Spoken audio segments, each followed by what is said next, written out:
అన్యాయం జరిగింది, భూ సేకరణలో వాళ్ళకు నష్టం జరిగింది. ఎస్సీలకు అసైన్మెంట్ పట్టాలకు 2.5 లక్షలే ఇస్తున్నారు, భూమి పోయిన వాళ్ళకు 5 లక్షలే ఇస్తున్నారు. వాళ్ళకు పెంచాల్సిన అవసరం ఉన్నదని సోదరుడు దామోదర్ రాజనరసింహ గారు నా దృష్టికి తెచ్చారు.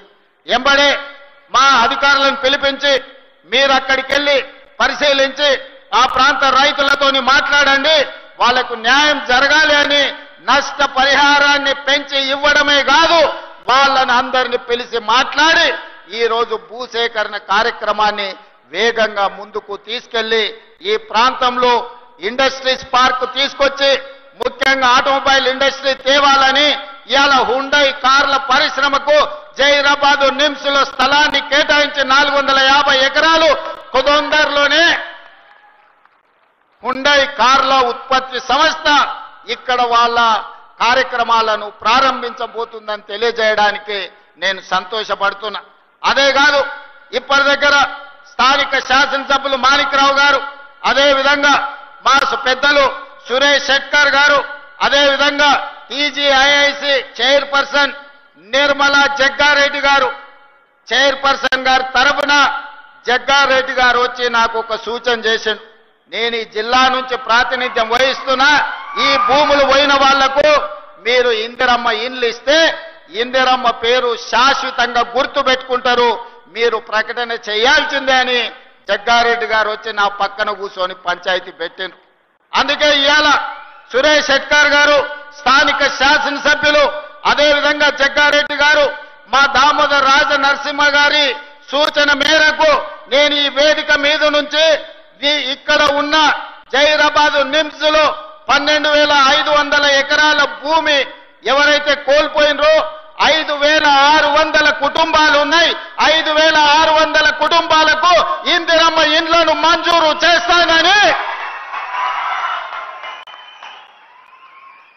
మీ సొంత స్థలాలలో ఇందిరమ్మ ఇండ్లు కట్టుకోవడానికి 5,612 కుటుంబాలు ఉన్నాయి. మా అధికారులు సమాచారం అందించారు. ఇంకో 100 ఎక్కువైనా కూడా పర్వాలేదు, భూమి కోల్పోయిన ప్రతి కుటుంబానికి ఇందిరమ్మ ఇండ్లు మంజూరు చేస్తామని ఈ వేదిక మీద నుంచి ఆ రైతులకు ఈ సంతోషకరమైన వార్తను చేరవేయాల్సిందిగా ఇక్కడికి వచ్చిన మిత్రులందరికీ తెలియజేస్తున్నా. ఎందుకంటే భూమి పోయిన వాళ్ళందరూ కూడా ఈ సభకు రాకపోయి ఉండొచ్చు. అందుకే స్థానిక పార్లమెంట్ సభ్యులు, స్థానిక శాసనసభ్యులు, అదే విధంగా మా జగ్గారెడ్డి గారికి ప్రత్యేకమైన బాధ్యత ఇస్తున్నా. ఈ 5,612 కుటుంబాలను అందరినీ పిలిచి జగ్గారెడ్డి గారు మంచి భోజనం పెట్టి వాళ్ళ ఇండ్ల పట్టాలు ఇప్పించే బాధ్యత మా జగ్గారెడ్డి గారి మీదనే పెడుతున్నా. వారు వచ్చి ప్రత్యేకంగా ఇక్కడ ఒక ఫంక్షన్ హాల్ తీసుకొని ఆ కుటుంబ సభ్యులందరినీ కూడా పిలిచి వాళ్ళకు ఒక మంచి భోజనం పెట్టి వాళ్ళందరూ కూడా ఇందిరమ్మ ఇండ్ల పట్టాలు ఇచ్చే విధంగా కార్యక్రమాన్ని చేపట్టవలసిందిగా వారికి సూచన చేస్తున్నా. అదే విధంగా కలెక్టర్ గారికి ఇతర ఉన్నతాధికారులందరికీ కూడా ఆదేశాలు ఇస్తున్నా. భూమి కోల్పోయిన వాళ్ళందరికీ కూడా ఇందిరమ్మ ఇండ్లు మంజూరు చేయడానికి అవసరమైన కార్యాచరణను మొత్తం సిద్ధం చేయండి అని చెప్పి నేను ఈ సందర్భంగా వారికి ఆదేశాలు ఇస్తున్నా. అదే విధంగా జహీరాబాద్ మున్సిపాలిటీకి సంబంధించి జహీరాబాద్లో జరగాల్సిన అభివృద్ధి కార్యక్రమాల గురించి సురేష్ శెట్కర్ గారు చెప్పినారు, దామోదర్ రాజ నరసింహ గారు చెప్పినారు, అదే విధంగా శాసనసభ్యులు చెప్పినారు.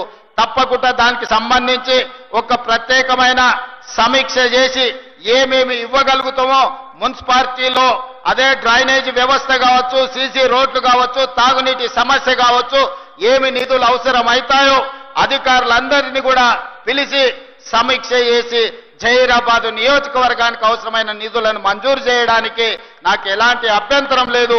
ఎన్నికలు వచ్చినప్పుడే రాజకీయాలు, ఎన్నికల తర్వాత అందరిని కలుపుకొని అభివృద్ధి చేయడమే నా బాధ్యత. తప్పకుండా జహీరాబాద్ నియోజకవర్గ అభివృద్ధిని నేను మీకు మంజూరు చేస్తా. మాజీ మంత్రివర్యులు చంద్రశేఖర్ గారు కూడా 4-5 సార్లు నా దగ్గరికి వచ్చి అడిగిండు, అన్నా గెలిచినా ఓడినా నాకు బాధ లేదు, ఓడిన బాధ ఉన్నా ఓట్లేసిన ప్రజలకు నేను అభివృద్ధి చేయాల్సిన అవసరం ఉంది, జహీరాబాద్కు మీరు నిధులు ఇవ్వండి అని వారు చాలా సార్లు నాకు విజ్ఞప్తి చేసిండ్రు. తప్పకుండా నిధులు మంజూరు చేస్తానని చెప్పి ఈ వేదిక మీద నుంచి వారికి నేను విజ్ఞప్తి చేస్తున్నా. అదే విధంగా నారాయణ్ ఖేడ్ కు సంబంధించి మిత్రుడు డాక్టర్ సంజీవరెడ్డి గారు పెద్ద చిట్టే తీసుకొచ్చిండు. వాస్తవంగా వారు మాట్లాడాల్సిన అవసరం ఉండే ఈ వేదిక మీద. కానీ నాకు రేపు ప్రధానమంత్రి గారితో నీతి ఆయోగ్ సమావేశం ఉన్నది. విమానాలు కొన్ని రద్దయితున్నాయి. నేను తొందరగా ఢిల్లీ చేరుకునేది ఉన్నది కాబట్టి వారికి మాట్లాడే అవకాశం రాలేదు. కానీ వారి విజ్ఞప్తి చేసిన టూరిజం, ఎకో టూరిజం సంబంధించి కానీ, అదేవిధంగా బసవేశ్వర సంగమేశ్వర సాగునీటి ప్రాజెక్టు విషయంలో కానీ, అదేవిధంగా వారు 150 ఎకరాల భూమిని కేటాయించడం, ఏదైనా ఇండస్ట్రీస్ మా నియోజకవర్గానికి తీసుకురావాలి అని వారు అడగడం జరిగింది. ఇదే కాకుండా చెక్ డ్యాం గురించి కూడా వారు నా దృష్టికి తీసుకొచ్చిండ్రు. తప్పకుండా నారాయణ్ ఖేడ్ శాసనసభ నియోజకవర్గానికి ఒక పక్కన సురేష్ శెట్కర్ గారు, ఇంకొక పక్కన డాక్టర్ సంజీవరెడ్డి గారు 2 కళ్ళలాకు అభివృద్ధిని చెయ్యాలనుకుంటున్నారు. వాళ్ళిద్దరు నాకు అత్యంత ఆప్తులు. తప్పకుండా నారాయణ్ ఖేడ్ అభివృద్ధి కోసం ప్రత్యేకంగా ఒక సమీక్ష తీసుకొని సంజీవరెడ్డి గారు నాకు దృష్టికి తీసుకొచ్చిన నిధులను మంజూరు చేయడానికి, అనుమతులు ఇవ్వడానికి కూడా సంపూర్ణంగా ప్రయత్నం చేస్తా అని చెప్పి నేను వారికి విజ్ఞప్తి చేస్తున్నా. అదేవిధంగా దామోదర్ రాజనరసింహ గారు నా దృష్టికి తెచ్చిన 2 నేషనల్ హైవేలని, అండర్ పాస్ల గురించి 2 నేషనల్ హైవేల మీద యాక్సిడెంట్ అవ్వడం, లేకపోతే ప్రజలు చచ్చిపోవడం కూడా వారు ఇప్పుడు దృష్టికి తీసుకొచ్చారు.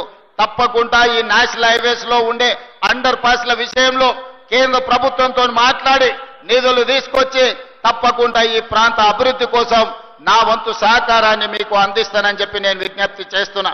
అదేవిధంగా లక్ష్మీకాంతరావు గారి వేదిక మీద ఉన్నారు, మదన్ మోహన్ రావు గారు ఉన్నారు, అంజిరెడ్డి గారు కూడా కొన్ని విషయాలను నాకు రిప్రజెంట్ చేసిన ఎమ్మెల్సీ గారు, వారు నూతనంగా ఎన్నికైనరు. వారికి కూడా ప్రజలకు చెయ్యాలన్న తాపత్రయం, చాలా సంవత్సరాలు వారు ప్రజా జీవితంలో ఉన్నారు. వారికి ఇప్పుడు శాసన మండలి సభ్యుడిగా అవకాశం వచ్చింది. తన వంతు అభివృద్ధి కార్యక్రమాలలో భాగస్వామి కావాలి అని వారు విజ్ఞప్తులు ఇచ్చిండ్రు. తప్పకుండా వాటిని కూడా పరిశీలించి అవసరమైన నిధులను మంజూరు చేయడానికి నేను ప్రయత్నం చేస్తాను. అదేవిధంగా ఈ మెదక్ జిల్లాలో ఈ రోజు పటాన్చెరు పారిశ్రామిక ప్రాంతం ఒక మినీ ఇండియా లాంటిది. ఆ మినీ ఇండియాను ఆనాడు ఇందిరమ్మ మంజూరు చేయబట్టి దేశం నలుమూలలో ఉన్న కార్మికులు ఎవరైనా ఏ ప్రాంతం వారైనా కడుపు చేత పట్టుకొని పటాన్చెరు ప్రాంతంలో వస్తే బ్రతకడానికి అవకాశాన్ని కల్పించి మీరు ఆదరించిండ్రు. ఒక మినీ ఇండియాకు ఈ మెదక్ ప్రాంతమే ప్రాతినిధ్యం వహిస్తుందన్న సంగతి ఈ సందర్భంగా మనం గుర్తు చేసుకోవాలి. ఈ రోజు ఈ మెదక్ జిల్లాలో బిహెచ్ఎల్ కావచ్చు, బీడీఎల్ కావచ్చు, ఇక్రిసాట్ కావచ్చు, ఈనాడు మనం అభివృద్ధి చేసుకుంటున్న నిమ్స్ కావచ్చు, ఇవన్నీ కూడా కాంగ్రెస్ పార్టీ అధికారంలో ఉన్నప్పుడు ఇందిరమ్మ ప్రధానమంత్రిగా ఉన్నప్పుడు జరిగిన అభివృద్ధి కార్యక్రమాలే.